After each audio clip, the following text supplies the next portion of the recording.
carence en vitamine surtout la vitamine 2 et le phosphore. Hari abandi bagwara amagufa bitewe no kubura vitamine D nitwa phosphore. Ndagira ngo mbisubiremo. Iyo umuntu ari gucura akunda kugwara amagufa, abagomba gushaka za soya akunda kubikoresha kenshi cyane. Igihe wavujwe iriya miti bita cortisone nabyo ugomba kumenya neza. Igihe ukunda kwibwira ko abirabura bafite amakosa, sinzi kubakosora bizagorana, no kwibwira ngo iyo umuntu akuze cyangwa akize ngo ubwo cyambere cyo kwiruhura no kureka imirimo. Oya, imirimo ntabwo umuntu yayigenewe ubukene, ahubwo imirimo pas de mouvement pas de vie. Iyo utinyagambura nta buzima bufite. Umuntu asabwa gutembera ngo nibura iminota 30 ku munsi kugira ngo amaraso ashyuhe n'amagufa ashyuhe, imyanda y'amasukari n'iy'amavuta isohoke, amagufa akomeze kuba meza. Gukora uzakore, yarangiza ntabwo gukora ari ikimenyetso cy'ubukene, ahubwo ni ikimenyetso cy'ubuzima n'ubwenge. Dushimira Imana ko n'aya masaha agezeho, kandi Imana ikaba yakomeje kuturinda, izina ryayo rihabwa icyubahiro. Kadusenge. Turagushimye data wa twese, wabanye na buri wese uraha, waturinze inkuru mbi, izina ryawe nirihimbazwe. Abamaze kumva kandi bagambiriye kumvira, abatarasobanukirwa neza bagambiriye gusobanukirwa, abagitegereje ibindi byinshi ubiduhere mu izina rya Yesu. Amen. Tugiye kwigira hamwe gusa amahirwe abiri yo mu buzima. Ijambo bita amahirwe ni ikintu cyiza kigeza kuri byiza kandi kazaguha amaherezo meza.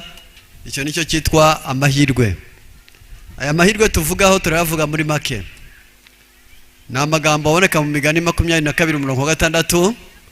Menyereza umwana inzira akwiriye kunyuramo, azarinda asaza atarayivamo. Amahirwe ya kabiri ni Zaburi 103 umurongo wa 1-3. Mutima wanjye himbaza Uwiteka, mwabindimo byose mwe muhimbaza izina rye ryera. Niwe wabara ibyo wakiraniwe byose, agakiza n'indwara zawe zose. Ngaya amahirwe abiri tugiye kuganira. Amwe arabagendanye n'uburezi bwiza mu muryango, andi arabagendanye n'ikimana imana y'ubuzima bwawe mu mubiri no mu mutima. Muri iyi ngingo yitwa kurera, iyo umuntu iyi si yirengagije iki kintu, isigaye ishaka gusa uwagize amahirwe akagira abana. Iyo amaze kubagaburira kandi akabambika, yibwira ko yarangije kurera, ntamenye ko yagaburiye gusa no kwambika. Kuko kurera ni ugusohora umuntu mu buswa, yarangiza ukamugeza ku rugero rwiza. Bisaba intambwe ndwi z'umuntu uzi kurera neza. Umuntu wese ugambiriye kubaka, umuntu wese ugambiriye ko nagira amahirwe akabyara azarera, akwiriye no kumenya neza ko ku isi akwiriye kuzahabera umugisha, maze uburezi yahaye abana be bukazahinduka ikivugo cyiza ku isi cy'ubuzima bwe. Ngiyi impamvu iri butume mvugaho bike cyane, kandi ku ndwara ho ningera ku gihe cyo kuzivuga ndavuga indwara enye gusa, yarangiza n'imiti yazo n'impamvu yazo. Kuko cyane cyane nk'abagorozi, intego tuba dufite ni uko umuntu amenya ikimutera indwara, akamenya n'ikizimuvura, kugira ngo mu ruhande rumwe azirinde, ubundi azivure. Kuko burya aho barakubwira bati igarama rimwe ryo kwirinda indwara ziruta ikiro cyo kwivuza. Niyo mpamvu igihe uri bugerageze gukurikirana neza, biraza kugufasha. Mu gitabo cyitwa ibikenewe mu ivugabutumwa ryo kuvura, paje yacyo ya 311 havuga iyo ngingo yonyine ubwayo gusa yitwa kurera. Buri mubyeyi wese, buri muntu wese utarabyirura, buri muntu wese ugambiriye kuzarwubaka, nagerageze gufata izi ngingo kugira ngo icyerekezo cy'ubuzima bwabe abagifite mu maboko ye. Kuko byaba ari ingorane kuba ku isi uzabyara ikibazo ukazatera abandi ibibazo, maze ukaba ku isi abagukomokaho bahangayikishije isi, cyangwa nawe bakakugora. Ingingo ya mbere yo kurera ni ugutoza umwana icyo bise obeissance, respect et reverence. Umwana wawe ugomba kumutoza kukumvira, bikazamubyarira kumvira abandi, kubaha agaciro no kubaha Imana. Iyo ni ingingo ya mbere. Umwana wawe azakumvire, tuzabyare uwo kukugora, bitewe no kutamuhaye icyerekezo. No mu bundi buzima busanzwe n'abashaka gutwara imodoka babanza kwiga amategeko y'umuhanda, bakabanza kwiga amategeko yo gutwara, bakazamenya gutwara, bakabona bagahabwa uburenganzira bwo gutwara. Ni bibi kugira umwana utaramenya icyerekezo cy'amujyanamo, wabwiye kuruka isi no kwigora nawe ubwawe. Ku ngingo ya kabiri yo kurera umwana igizwe n'icyo bita maîtrise de soi. Umuntu ku isi agomba kuba hazi kwitegeka, akamenya kwiyobora, akamenya uko yifata yashonje, akamenya uko yifata yakennye, akamenya uko yifata yarwaye, akamenya uko yifata hemukiwe, akamenya kwitegeka mu buzima. Nayo ni ingingo yo kurera. Ku ngingo ya gatatu ni principe de la santé. Umuntu wese ku isi akwiriye kumenya neza ko ubutunzi bwa mbere ku isi afite ku isi ari amagara ye mazima, akamenya uko yashaka n'uko yarinda, akamenya uko yayakingira, akamenya uko yayafata neza. Iyo ni ingingo ya gatatu yo gutoza umwana wawe mu buzima, ukazafata ubuzima bwe. Ku ngingo ya kane y'uwo mwana ugomba kumutoza mu buzima ni être serviable et responsable. Umwana wawe ugomba kumutoza kuzagira icyo amarira abandi kandi akiyumvamo inshingano. Tibikwiriye kubyara bakubwira ngo shigisha, sasa, mesa, ambika, ngo azarinda amera ubwanwa n'amabere byose ukimuhereza. Oya, uzamutoze kugira icyo yimarira n'icyo amarira abandi no kwiyumvamo ko bimureba. Ku ngingo ya gatanu pirete.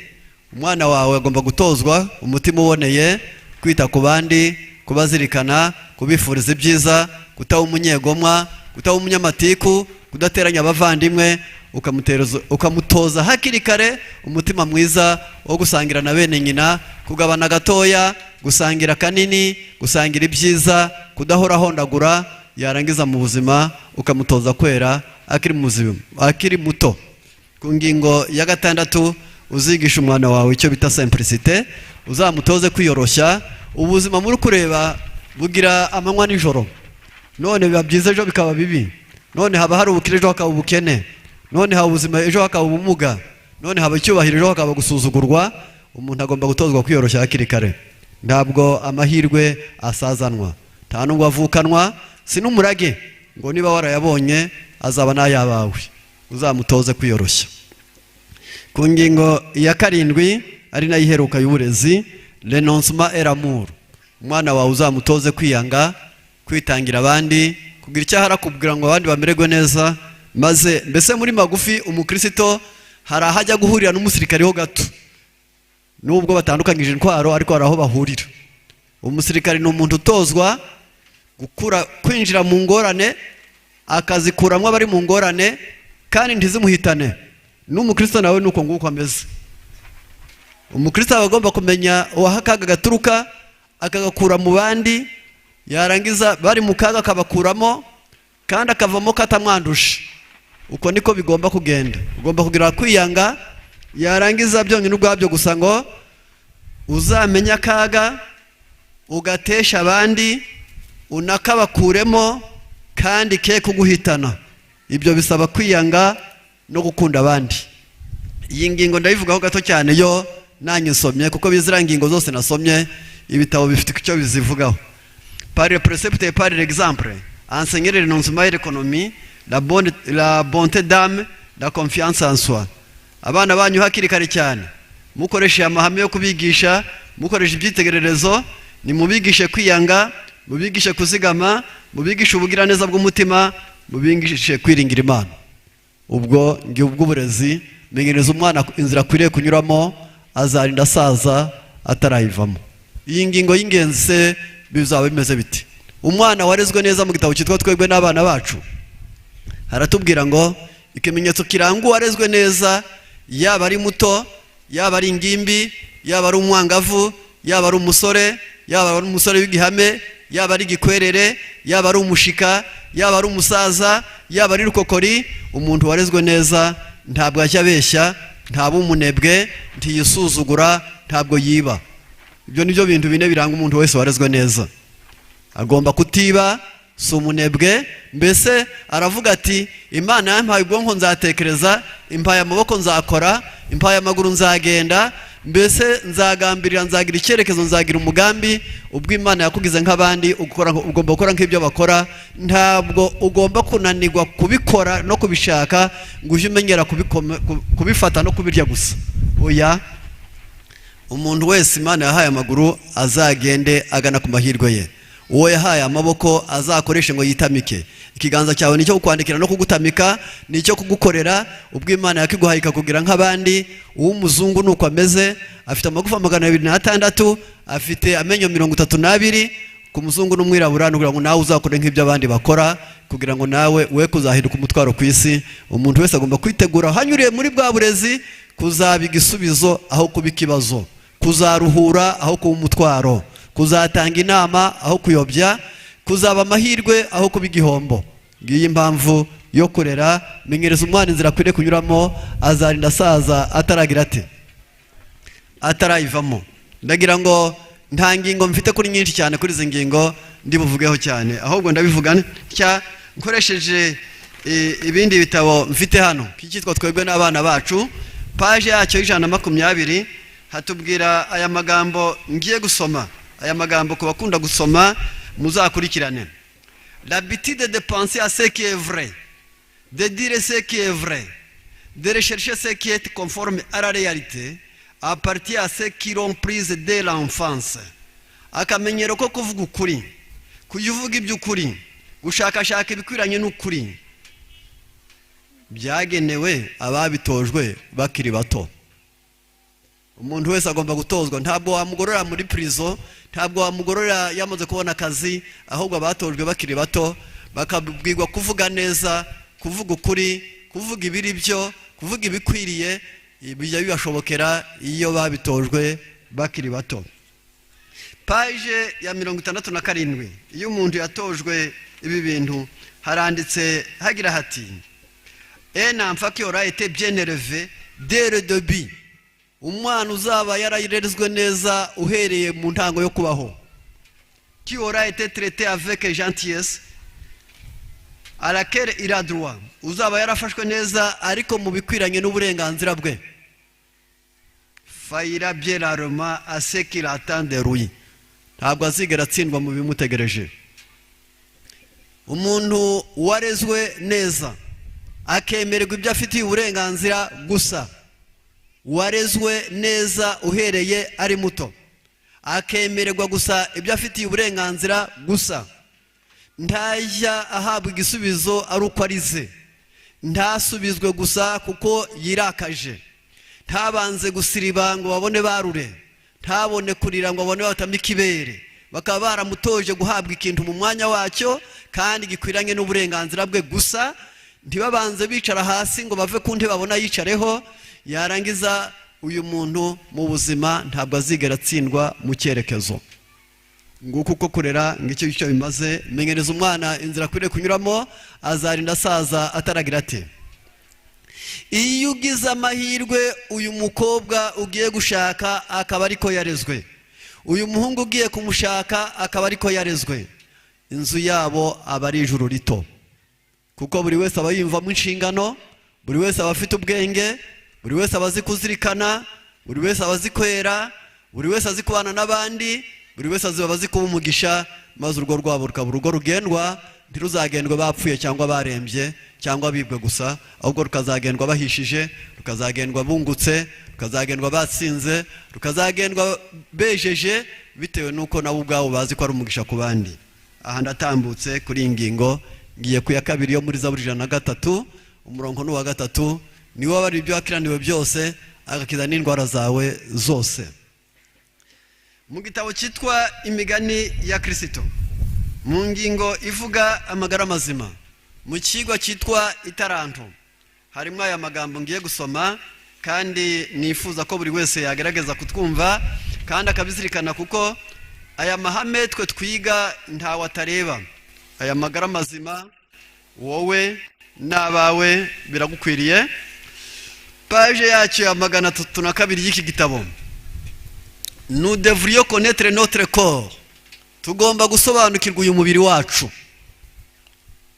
afin de le maintenir dans les conditions voulues pour accomplir l'œuvre du Seigneur, kugira ngo tuwufate neza na uzashobore gukorera Imana yacu. Tugomba gusobanukirwa uyu mubiri wacu. Nyuma yo kuwusobanukirwa tukawufata neza, nyuma yo kuwufata neza nawe ugakorera umwami wacu. Il faut en faire l'objet de nos recherches spéciales. Tugomba kuwukoraho ubushakashatsi bwimbitse bw'agahebuzo, aussi bien à l'école qu'à la maison, bikigirwa ku mashuri ndetse n'iwacu muhira. Tout homme besoin de se familiariser avec la physiologie du corps humain et avec les lois qui régissent la vie. Umuntu wese agomba kwimenyereza kwiga imikorere y'umubiri kandi akamenya n'amategeko agenga kubaho. Buri wese agomba kumenya akiga neza imikorere y'umubiri. Umwana ni iminsi 280 mu nda ya nyina. Aba yagenze urugendo rungana n'iminsi 12 kugira ngo agere mu gitereko iyo bita nyababyeyi.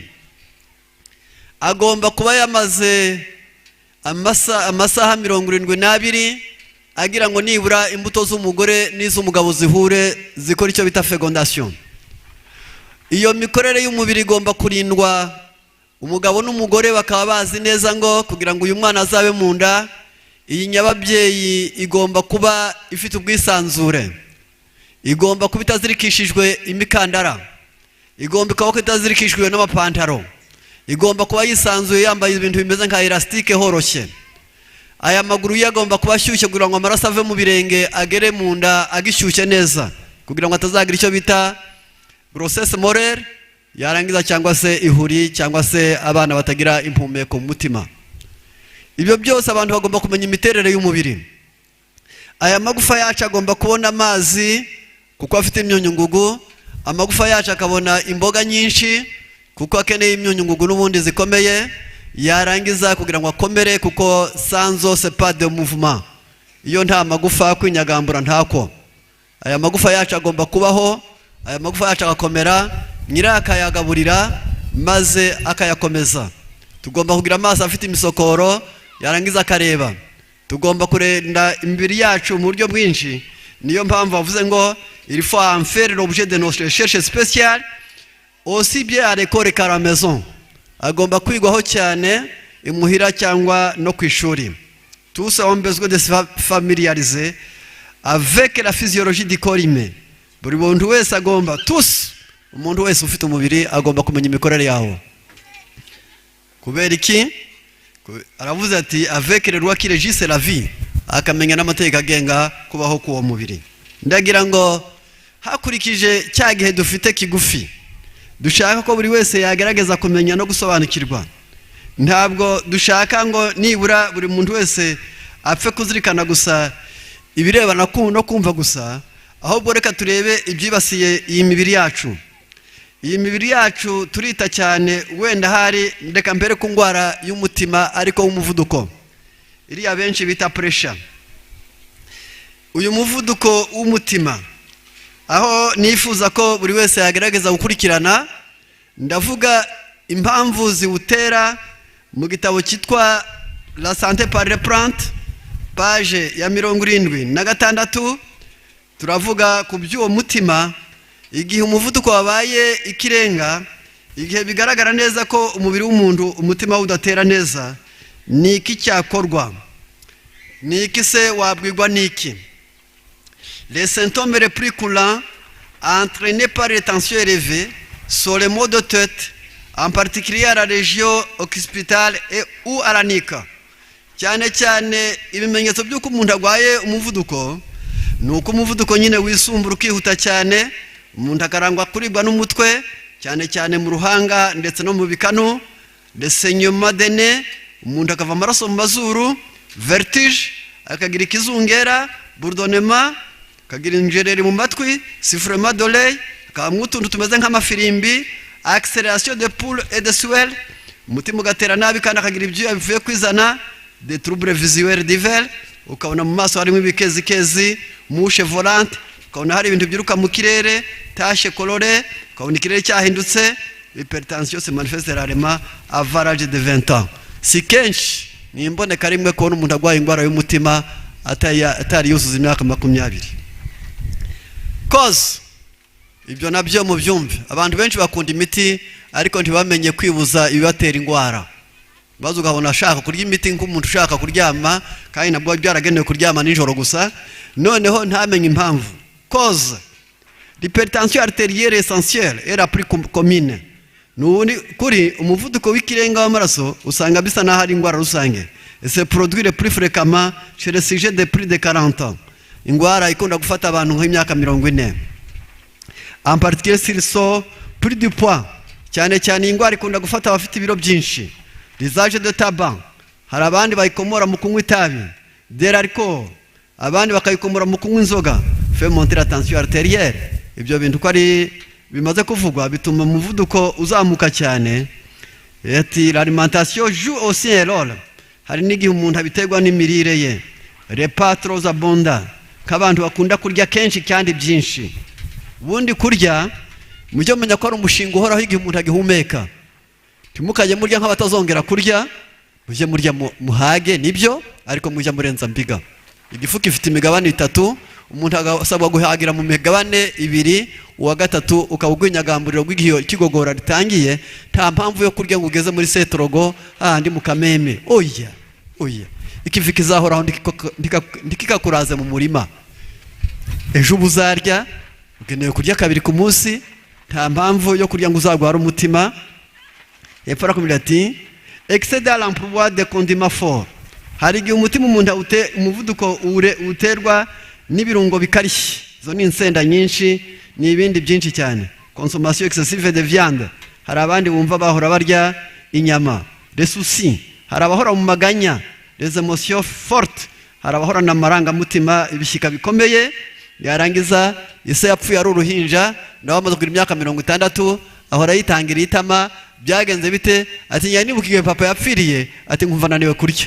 ubundi se wamukuzana ufite imyaka 60 urakeka ko yakugira guhinga tuza mu mutima ibintu by'amaranga mutima y'ibintu byarangiye umuntu ntashibuka uratuza ubuzima bugakomeza ugategura ubundi yarangiza ukavuga uti ntabwo nshobora kwibuza ibitotsi ndi gushaka kitazongera kuboneka ukundi kubw'ibyo ugatuza mu mutima yarangiza yarakomeje ijambo ngo le stress guhangayika kwinshi kahise le produit trop fréquemment sont des facteurs qui prédisposent à l'hypertension artérielle ibi byose bivuzwe haruguru kwaba kurya byinshi kwaba kurya ibirungo bikarishye kwaba guhorana inyama kwaba guhora mu maganya kwaba guhora mu maranga mutima kumva uhangayitse guhora wibiruti noneho baranyica ibyo byose bishobora gutuma umutima wawe utera nabi umutima rero uvurwa ute dans 3 catégories pour traiter l'hypertension artérieure on peut utiliser 3 catégories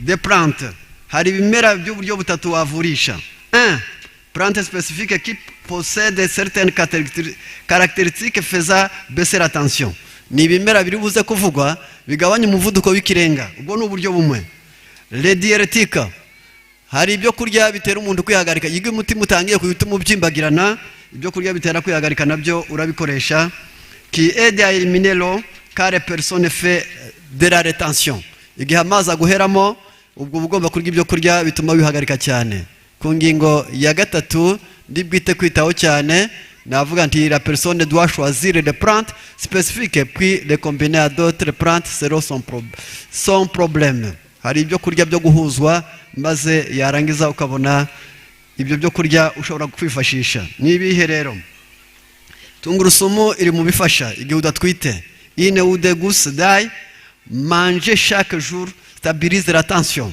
iyo urya tungurusumu nk'uduheke 2 cyangwa 3 yarangiza ukabirya buri munsi umuvuduko uragabanuka macération d'eau de riz par voie orale umuntu ashobora gufata niba umuvuduko wabaye muremure cyane ugafata umuceri ukawuteka mu mazi ukayanywa nawe yagabanya umuvuduko w'ikirenga ntiwagarukiraho gusa wafata icyatsi bita citronelle abandi bayita mu cyayi icyayi cyawo gituma umuntu atagwara umutima amaronji nayo kuyarya atuma umuntu atagwara umutima ariko nihuta cyane kuri iyi ndwara reka mbarangire ngo iyo ufashe igitunguru cyawonyo ukayikatakata neza hamwe n'indimu ugashyiraho akayiko k'ubuki n'ibiko biryo amavuta ya elayo bigukorera ibintu bikurikira ndabanza mbere kuri onyo gusa icyo yagukorera muri kino gitabo page yacu ya 209, l'oignon a une grande réputation comme plante utile dans la guérison de nombreuses maladies. Oignon rero ikaba ifite n'ingirakamaro, ifite ikivugo cyiza mu gukiza indwara nyinshi. Il est stimulant, umubiri winaniwe urahembuka. Anti-infective, oignon muri kureba ikingira ibyuririzi. Diuretique, ikosora imyanya yo kwihagarika, umuntu akihagarika neza. Vermifige, abayirya ntibagwara inzoka. Antirheumatismale, ni kiribwa oignon gikingira rubaga impande. Rubaga impande bamwamoko 100, akaba bayikoresha badakunda kugwara rubaga impande. Abayikoresha oignon ntibagwara rubaga impande. Iradusira pont, rubaga impande oignon itera itoto. Iregenere organisme, ingingo zari zihenebereye cyangwa se zicogoye zirahembuka. Soulage le maladie pulmonaire, oignon ikabifasha kubagwaye indwara z'ubuhumekero. Le bronchite ni indwara z'akayi cyangwa se inkorora idakira, stimule les fonctions digestives, ikabituma imyanya igogora ikora neza. Le soulage le rein, oignon ikaba ivura neza impyiko. La constipation, indwara y'impatwe. L'impuissance, ndetse n'indwara y'ubwinanirwe mu birebana no kubaka urugo, ibyo benshi bita gutera akabariro ku mpande zombi. Yarangiza iyi oignon irubaka. Efati, je donne de la vigueur et régénère la prostate. Ku bagabo ituma batagwara prostate, fortifie les yeux faibles. Abagira amaso y'amanyante y'inkatareba barayikeneye. Les cerveaux, abafite ubwonko buhora bunaniwe barayikeneye. Il permet d'expulser les vers intestinaux et combattre l'insomnie. Ikabisohora inzoka mu nda kandi ikarwanya kudasinzira. Ndagira nti washyiraho ubuki noneho carrément cri bien lavé ou en boissonji de préférence avec un peu de miel. Iyo wayogeje neza ukayitegura cyangwa ugategura umutobe wayo maze yarangiza ugashyiraho ubuki, on obtient un remède de premier ordre contre beaucoup de maladies de la gorge, des voies respiratoires, de l'estomac. Iyo yahuye n'ubuki ukayirya ari mbisi, wenda wayigize n'umutobe, yarangiza ivura indwara nyinshi zo mu muhogo, indwara zo mu buhumekero, de l'estomac et de l'intestin, kavura indwara z'amara n'iz'igifu, de reins de cerveau, kavura indwara z'impyiko n'iz'ubwonko, des os, ivura indwara z'amagufa, de la peau, kavura iz'uruhu, spécialement ruema, abakunda gusarara irabavura oignon yahuye n'ubuki. Tu, ivura inkorora, grippe, indwara y'umuriro, rhinite, indwara zo mu mazuru yazibya, infection de bronche. Iyo navuga ngo n'amashami bihaha izo bita bronche, yarangiza zarwaye diphtérie, wagwaye gapfura. Avec le citron, iyo ushyizeho noneho n'indimu, asthme, phtisie, prérésie, mycosite, constipation, douleur d'estomac et de ventre, rétention d'urine, hydropsie, spiration. Iyo wavanje ya oignon n'ubuki n'indimu, uba ugiye kuvura indwara zo kuruka amaraso, amazi yo mu gihaha, ibikorwa byinshi, impatwe, kuribwa mu gifu, kuribwa mu nda yo hasi yo bitinda ikiziba cy'inda, inkari kuguhera mu ntizisohoke, bituma noneho bihagarika neza. Hydropsie ni indwara zo kubyimbagirana, spiration, guhorana ibyo buri kanya. Ibyo byose oignon, indimu, ubuki bihuye ni umuti mwiza. Ndagira ngo n'abashaka gufasha, burya iyo uriye umuti bitandukanye no kunywa igihe runaka, ahubwo uburyo uretse kukuvura gusira na gukingira ifasha byinshi. Ukomeje pour l'estomac, l'intestin, le foie, auquel remède n'est aussi efficace que le jus d'oignon, de pomme et de citron. Niba ari igifuru kuvuza wowe, niba ari umwijima n'amaruru kuvuza, nta muti wenda kubona ku isi urenze gufata oignon na pomme n'indimu ukabishyira hamwe ukarya. Oignon, indimu na pomme bikatakate neza ubihuze, uzashyiraho bwa buki, uzashyiraho herayo. Ndagira ngo namwe abari bashaka kwivuza mugende mukora ibikane mu cyumweru, muzabikora ukwezi, muzabone murege ngo none ko byanze. Kiretse wanze kubikora noho nubikwemera kubikora nabyo bizagukora icyo wabisabye kugukorera. Ngiye impamvu iyi bayita medicament polyvalent, ni umuti ukora hose. Amagufu ubwo yavuwe, igifu cyavuwe, umwijima wavuwe, amara yavuwe, impyiko zavuwe, uruhago rwavuwe, inzira zose z'imyanya yo kororoka zavuwe, mu bwonko havuwe, mu mazuru havuwe, mu mutima havuwe, ingingo zawe zose zavuwe. Reka ne kubatindira, nifuze ko buri wese kubera iki ari ngombwa kubimenya, ni ngombwa kubisobanukirwa. Umuntu umwe ati none ni ikibazo ngiye gusubirizamo, yavuze ati none amashereka bite kubonsa? Amashereka, kugira ngo umuntu wonsa agira amashereka agomba kubanza yamenya ibintu bitatu: umenya romare, ukamenya karoti, ukamenya n'amasaka y'amakoma atukura. Nubwo ndafite umwanya uhagije wagera ku bintu byose, mujye mugenzura ko mu byo mwariye harimo ikintu gifite ibara ritukura ariko ikomoka ibyaremwe. Ntabwo mvuze inyama, ziratukura ariko zagutukuza. Zizana iyo uzirya cyane ugira ibyo bita caractère animal, gukabakabwa n'impuhwe bikananirana, ukaba umuntu wizirikana ku isi gusa. Devie egoiste, ku bantu babizi inyamaswa ntabwo zisangira. Niyo mpamvu yo nawe ukunze ibyazo ubwo amaherezo ubuzikubira. Niyo mpamvu ndagira ngo mubyiteho cyane. Amasaka atukura yongera amashereka. Unywa igikoma cyayo mu gitondo cyangwa ukarya impengeri ushatse kwivura impyiko, yarangiza ntugarukiraho gusa byonyine ubwabyo gusa. Aho nitaho cyane ni iki ngiki: karoti. Karoti nongere mbabwire nti ejo nayivuzeho, ndashaka n'uyu munsi kongera kuyivugaho kubwo abashya baje. Karoti ni uruboga rwiza, ndetse mu gitabo cyitwa Manger et Guérir ho barakubwira bati ngo ni sa vegetale. Iyo umuntu ayiriye aba ari amaraso bwite anyoye y'ibimera byonyine ubwabyo gusa. Iyo ufashe pome imwe na karoti imwe na tungurusumu eshatu ukazirya nimugoroba iminsi 7, uba uvuye indwara bita hemorrhoide. Yarangiza ahantu hari ufite icyo bita, aho haba hari icyo bita gonflement de veine, hari aho kwipfundikanya kw'imitsi kwageze cyane, byanze bikunze muranyihanganira njya nigisha kandi nkanahugura, cyakora nkanababaza bamwe, ariko nkumva nta nicyo bimaze kutababaza ubabaye, kuko byanze bikunze kwa muganga ntabwo abaye ibinini biryoherera gusa, haba na za bisturi bajya babaga. Nta mpamvu y'abantu bose b'igitsina gore mugomba kuzibukira guhora mukunda kwambara nk'abari kwambuka umusayo. Burya iyo umuntu agiye kwambuka ahantu hari icyondo niho ahina imyenda akayizamura. Mwebwe mujye mwambara mugeze hasi, ruseke yanyu n'imbwana zanyu iyo zihushywe n'imbeho ahangirika hambere ni nyababyeyi, kandi nyababyeyi yangiritse amabere ni abigisubizo. Yarangiza amabyeyi atangira kugira ibibazo. Ni ukuri izo mbwana zanyu, iyo mirundi yanyu, niba muyifitiye amatsiko mujye muyireba muherereye mu cyumba kuyereka abantu. Ntabwo ari sombe, ntabwo ari inyanya, no. Ntacyo waba utanditse kuko ntacyo waba wenda kwereka abantu. Jya wambara ushyuhiba amaguru, Imana yakugeneye gushyuha amaguru kugira ngo nyababyeyi yawe imererwe neza. Kandi namwe murabizi ko igishoro mufite ku isi ni nyababyeyi n'amabere, mubyangirije mwaba mwihombeje ku isi. Ibyo mwihangane.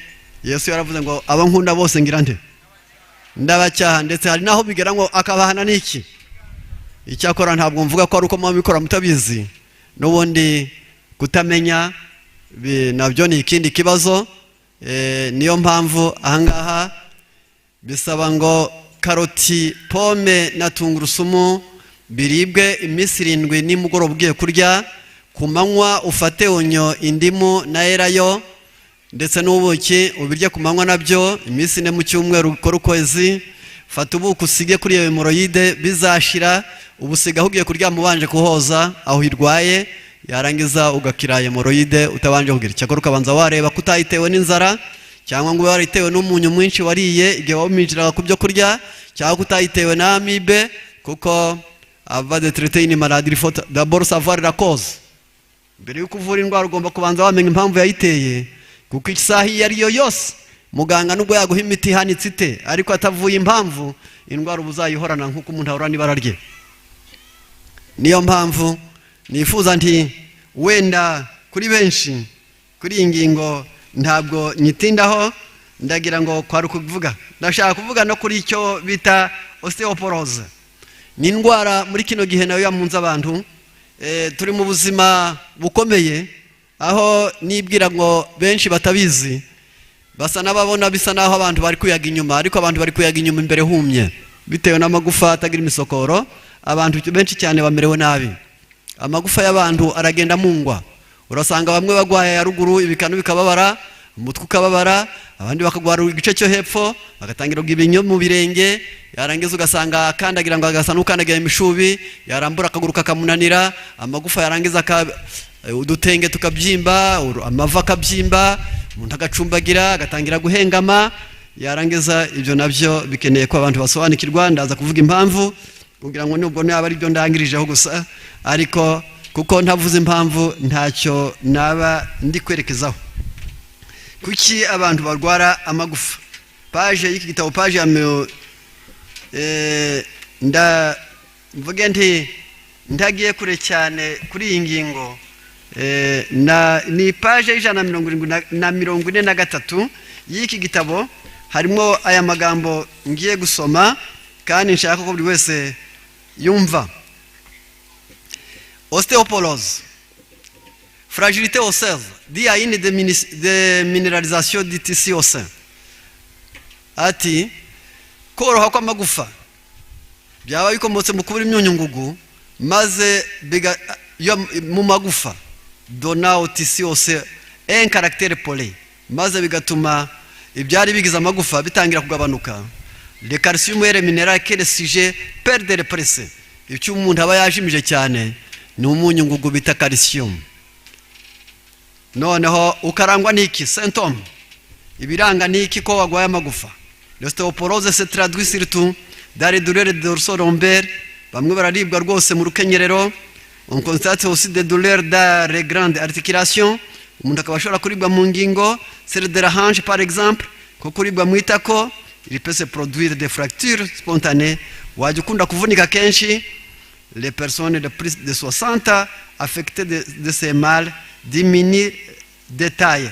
Iyo umuntu amaze kugira mu myaka 50 akagwara amagufa, umubiri we utangira kugenda uhombana.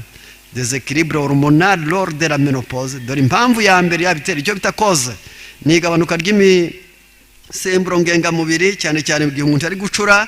Traitement corticoïde prolongé, nk'abantu baba barivuje nyine imiti karishye ko nk'ibyo bita cortisone igihe kirekire.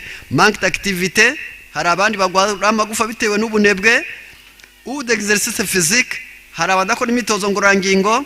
Immobilisation prolongée, ko guhora wicaye igihe kirekire. Grande consommation de viande, nk'abantu barya inyama kenshi.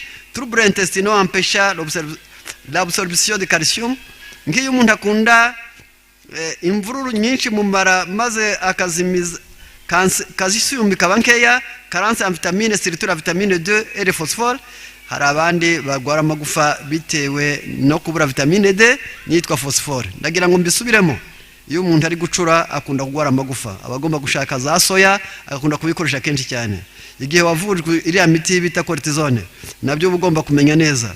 Igihe ukunda kwibwira ko abirabura bafite amakosa, sinzi kubakosora bizagorana, no kwibwira ngo iyo umuntu akuze cyangwa akize ngo ubwo cyambere cyo kwiruhura no kureka imirimo. Oya, imirimo ntabwo umuntu yayigenewe ubukene, ahubwo imirimo pas de mouvement, pas de vie. Iyo utinyagambura nta buzima uba ufite. Umuntu asabwa gutembera ngo nibura iminota 30 ku munsi kugira ngo amaraso ashyuhe n'amagufa ashyuhe, imyanda y'amasukari n'iy'amavuta isohoke, amagufa akomeze kuba meza. Gukora uzakore, yarangiza ntabwo gukora ari ikimenyetso cy'ubukene, ahubwo ni ikimenyetso cy'ubuzima n'ubwenge. Niyo mpamvu kudakora biteshobora gutera umuntu kugwara amagufa. Hari abahora bicaye gusa byose nyine hamwe. Niba utaramugaye hakiri kare ngo ubimenye impitagihe. Hari abandi nabo bavuga bati kuba nakize n'ukurya inyama cyane. Oya, intare ntirakira kandi ndo zitungo hereye mu nda kuva yavuka. Oya, kandi ntirama. Yarangiza ndetse ingaruka ibikuramo mu mahoro make. Niyo mpamvu bavuze ngo poroteyine ziva mu nyama zinyunyuza calcium, yarangiza calcium amagufa akarumba kandi agasonza ukiriho. Hepfo hari bati hari igihe amara yawe nayo yakora nabi maze calcium ntiyinjire, hari igihe waburiye ari amavitamine. Rero wakora iki iyo urwaye amagufa? Ufata igikoma cy'uburo, igikoma cy'uburo ukagifata ukajya ku kantu kubuzi igifaransa, wenda bize mu gihe cyanjye bakaba bazi igifaransa. Ufata kindi bitwa noix de coco. Aha mu cyongereza kubiga niho mwiga ibyo bita coconut. Ni igitunda mujye mubona bagurisha mu masoko gifite ubwoya gikomeye, ariko amajyambere yaraje ubu hariho bita coconut milk powder cyangwa se laine de noix de coco en poudre. Ufata ibiyiko bibiri byayo iyo fu nkuko bafata nido y'amata, ugashyira muri cya gikoma cy'uburo, ugafata utwatsi benshi bitateye ingufi ariyo bita time, ikiyiko kimwe cyayo, iyo fu yayo nziza yunguruye wakuyemo uduti, ugashyira muri cya gikoma hamwe na coconut milk, ukanywa buri munsi, ugakora iminsi 7, hirya y'iminsi 7 ukazajya ubikora 4 mu cyumweru, uzakora ukwezi. Niba ari disike zahombanye zizaba zabyimbye kandi zatubutse zongeye kubyibuha.